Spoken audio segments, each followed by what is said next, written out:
Hello and welcome to all. आप सभी का स्वागत है एक बार फिर से एसएसजी गुरुकुल के इस ऑफिशियल यूट्यूब चैनल पर।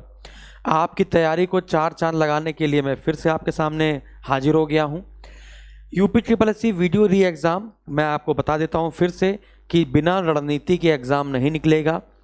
बिना रणनीति के 2018 से लेकर 2022 आ चुका है और 2022 में 4 साल में कंपटीशन इतना बढ़ गया है, ऑनलाइन में इतना ज़्यादा कंपटीशन बढ़ा दिया है कि अब वो आप जो सोच रहे हैं कि 18 में जो पेपर क्वेश्चन आए थे, है ना, वही उसका लेवल जो था वो अपने आप में परफेक्ट लेवल था। लेकिन जैसे जैसे समय बीतता जाएगा वैसे वैसे पेपर अपने चरम सीमा पर पहुंचता जाएगा। आपको पता ही है कि कैसे तैयारी करनी है। तो रणनीति नहीं बनाएंगे तो फिर आप युद्ध नहीं जीत सकते हैं। इसके लिए आपको एनालिसिस करना बहुत ज़रूरी है। बिना एनालिसिस करे आप कभी युद्ध में कदम रख ही नहीं सकते हैं। तो वीडियो री एग्ज़ाम यूपी ट्रिपल एससी को सोचना है। आप देखिए, कुछ लोग कहेंगे सर जो पुराने पेपर थे वो दूसरी एजेंसी ने करवाए थे, ये अलग एजेंसी दूसरी करवाएगी, ये आयोग वो आयोग। इन सब को छोड़ो और ये देखो पुराना ट्रेंड क्या था, उस पुराने ट्रेंड से कितने क्वेश्चन न्यू ट्रेंड में आए हैं।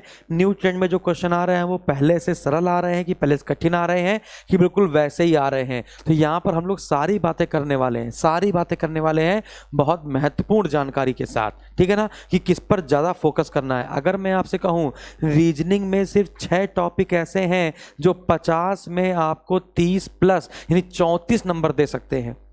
यानी 6 टॉपिक, पूरे रीजनिंग में से सिर्फ 6 टॉपिक आपको 30 नंबर के आसपास दिला सकते हैं। तो क्या कहना चाहते हैं इसको समझते हैं। पूरी बारीकी से मैं आपको समझाऊंगा एक एक बात, ठीक है।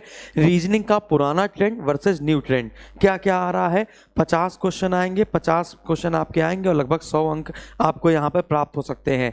रीजनिंग एक ऐसा सब्जेक्ट है जिसमें आप 100% सेटिस्फैक्शन के साथ आंसर लगाते हैं। इसके बाद मैं आपको बता दूं, जैसे जीएस, रीजनिंग और मैथ, ये 3 सब्जेक्ट हैं।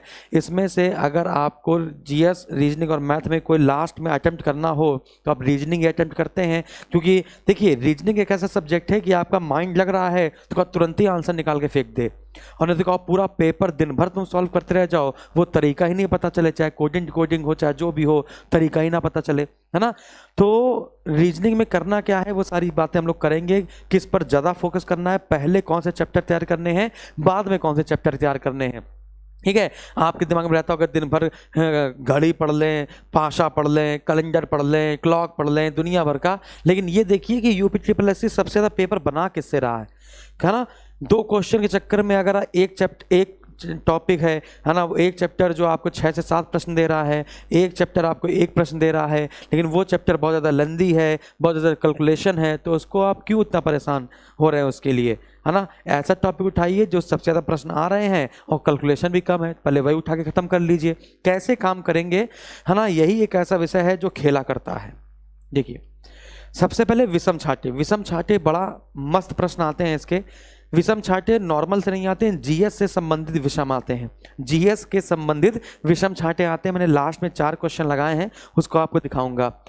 विषम छाटे से 4 प्रश्न आते हैं नॉन वर्बल से। देखिए, मैं आमूमन बात कर रहा हूँ प्रीवियस ईयर के पेपर को देखते हुए, 2018 के पेपर को देखते हुए, 19, 20, 21 यूपी ट्रिपल एससी रीजनिंग के बदौलत जितने प्रश्न बना रहा है, जो टॉपिक्स है उसको देखते हुए बता रहे हैं सभी चैप्टरों से, ठीक है। तो और इसमें प्रीवियस ईयर के पेपर को ज़्यादा देखा गया है, एनालिसिस किया गया है, ठीक है। इसलिए रीजनिंग का जो वीडियो है वो 2 दिन लेट जा रहा है, ठीक है। पहले हमने हिंदी और जीएस का बता दिया है, अब हम लोग रीजनिंग की बात करेंगे। देखिएगा, वेन डायग्राम और सिलोगिज्म एक साथ चलता है, तो वेन डायग्राम और सिलोगिज्म को देख लिया जाए तो लगभग 6 प्रश्न आपको ये दोनों दे देंगे। तो विषम छाटे से लगभग 4 प्रश्न, नॉन वर्बल के 2 प्रश्न, ऐसे आकृति घूमती हुई दिखाई जाएगी कि अगली आकृति कौन सी होगी, है ना। वेन डायग्राम 4 प्रश्न, आकृतियां गिनो मतलब कि आपसे कह देगा कि बताइए इसमें कितने आयत हैं, इसमें कितने रेक्टेंगल हैं, है ना, वर्ग हैं, ट्रायंगल है। इस प्रकार से पासे से 2 प्रश्न आए थे, एक खुला पासा दे दिया गया था और एक आपका बंद पासा दे दिया गया था, मानक पासा था पासा। दिशा एवं दूरी के 2 प्रश्न थे, कथन निष्कर्ष स्टेटमेंट एंड कंक्लूजन के 3 प्रश्न थे, कथन और पूर्वानुमान के 3 प्रश्न लगभग। कोडिंग डिकोडिंग सबसे ज़्यादा पूछता है, 6 प्रश्न के आसपास। ब्लड रिलेशन रक्त संबंध से 6 प्रश्न पूछे जाते हैं, इसमें हल्की सी पजल भी शामिल होती है। सिलोगिज्म के आपके 2 प्रश्न हैं, है ना। सीरीज के आपके 3 प्रश्न हैं। सीरीज आपकी थोड़ी सी कठिन आती है, इसको ध्यान में रखना चलना है। अभी हम लोग बात करेंगे क्या क्या करना है। मैथमेटिकल रीजनिंग देखिएगा, जैसे यूपी ट्रिपल वीडियो के री एग्जाम में या फिर वीडियो के एग्जाम में आपकी मैथ तो आती नहीं है, लेकिन मैथ ना आने के चक्कर में जो रीजनिंग है उसको मैथ में तब्दील कर दिया जाता है। 2 से 3 टॉपिक ऐसे हैं जो आपके मैथमेटिकल रीजनिंग में बहुत भर भर के पूछे जाते हैं। एक बॉडमास बहुत पूछा जाता है, रिप्लेसिंग वैल्यू वाला। एक आपका ऑर्डर एंड रैंकिंग से बड़ा पूछा जाता है, सॉरी, एक आपका बॉडमास वाला बहुत पूछा जाता है, ठीक है। और एक आपका एज यानी कि आयु से संबंधित बहुत सारे प्रश्न पूछे जाते हैं, ठीक है ना। तो 2-3 चैप्टर हैं जो आपको पढ़ने पड़ेंगे, ठीक है। पजल जो होती है वो मिक्स आती है, ऑर्डर एंड रैंकिंग और सीटिंग अरेंजमेंट और ब्लड रिलेशन, इन तीनों को मिलाकर पजल वो बनाकर देता है आपको, ठीक है। ऑर्डर रैंकिंग के 3 प्रश्न है, वो आपको पजल और ब्लड रिलेशन, जैसे हमने जो लिखा है ना पजल के 3-4 प्रश्न आए थे, जैसे हमने यहाँ पर लिख दिया है, जो ब्लड रिलेशन 6 लिख दिया है ना। तो और इसके बाद जो ऑर्डर रैंकिंग 3 लिख दिया है, तो इसके एक क्वेश्चन उठा लेंगे तो आपका पजल बन जाएगी। सीटिंग अरेंजमेंट का सिर्फ 1 प्रश्न था, नॉर्मल सा, कोई कठिन प्रश्न नहीं था। अब क्वेश्चन ये है कि पहले क्या पढ़ा जाए। अब प्रश्न तो आपके दिमाग में यही आना चाहिए कि सर पहले क्या करेंगे।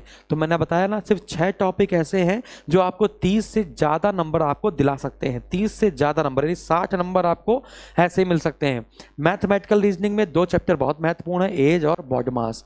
तो मैथमेटिकल रीजनिंग के लगभग 7 प्रश्न आएंगे, है ना। 7 प्रश्न आते हैं, है ना। 7-8 भी कर सकते हो। ब्लड रिलेशन के 6-7 कर सकते हैं। सीरीज के मैंने मिनिमम लिख रखे हैं, सीरीज के 4 से 5 प्रश्न, कोऑर्डिनेट के 6 से 7 प्रश्न, वेन डायग्राम और सिलोगिज्म मिला दिया जाए तो 7 से 8 प्रश्न बनते हैं। तो आप देखेंगे 7, 6, 13, 5, 18, 18, 7, 26 और 8, 34, लगभग 34 प्रश्न जो हैं वो आपके इन 6 टॉपिक से, 5 है 6 टॉपिक हैं, हाँ 5 टॉपिक, 3, 2, 5 यानी 5 टॉपिक से आपके लगभग 34 प्रश्न, रीजनिंग के 5 टॉपिक और 34 प्रश्न आपकी जेब में। तो समझ में आ रहा है सबसे पहले किस पर फोकस करना है, ये मैं आपको समझा चुका हूँ, ठीक है। इसके बाद अब हम लोग बात करेंगे कि जैसे विषम छाटे, जो विषम छाटे हैं उस विषम छाटे में कैसे प्रश्न पूछे जाते हैं, जीएस का कैसे प्रश्न उठा के डाल दिया जा रहा है, इसको मैं समझाता हूँ। देखिएगा, जैसे ये 4 प्रश्न मैंने आपको दिया है, ये 4 प्रश्न है, इन 4 प्रश्नों को आपको देखना है, ठीक है, और अपने अपने मन से आंसर सोच लेना है। सबसे पहले क्या करिए, ये 4 प्रश्न देखिए और 4 प्रश्न देखने के बाद अपने अपने मन से आंसर सोच लीजिए। सोचने के बाद कमेंट बॉक्स में कमेंट कर दीजिएगा या फिर अपने मन से आंसर देख लीजिएगा। मैं आपको बताता हूँ इसमें लगा क्या है, जल्दी से देख लीजिए, वीडियो को पॉज कर लीजिए और सोचिए इसके आंसर क्या है। अब मैं आपको बताना शुरू करता हूं। देखिएगा, ये जो पहले का क्वेश्चन है, वो पहला क्वेश्चन लिखा है जिम कॉर्बेट, रणथंभौर, तुंगभद्रा और बांधवगढ़, ये सारे आपके वन्य जीव अभ्यारण्य हैं।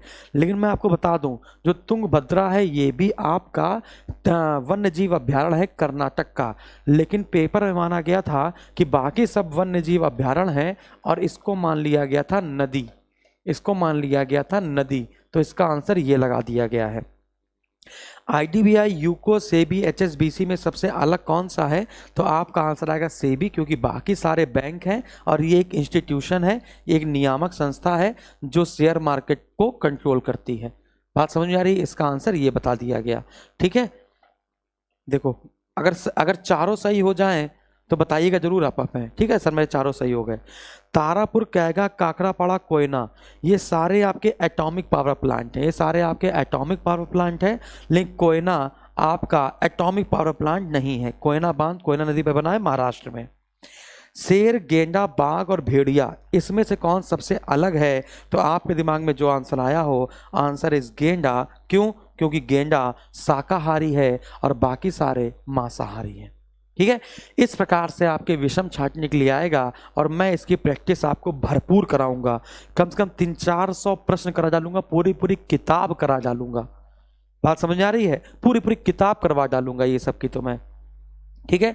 तो आपको समझ में आ गया होगा कि क्या पढ़ना है क्या नहीं पढ़ना है, ठीक है। इसको एक बार जरूर देखिएगा और इस पर विचार विमर्श कीजिएगा, आप एनालिसिस खुद करके देखिएगा, फिर मेरी बातों को मानिएगा, तभी आगे बढ़िएगा, ठीक है। और जो नए हैं उनके लिए बता रहे हैं, जो पुराने हैं उनको तो हम डांट भी सकते हैं क्योंकि वो मेरी प्रिय हो चुके हैं, ठीक है। तो बहुत बहुत धन्यवाद, स्वस्थ रहिए, मस्त रहिए, व्यस्त रहिए। और इसके बाद तीनों हमने वीडियो बनाए दिए हैं, जीएस का भी, हिंदी का भी और रीजनिंग का भी।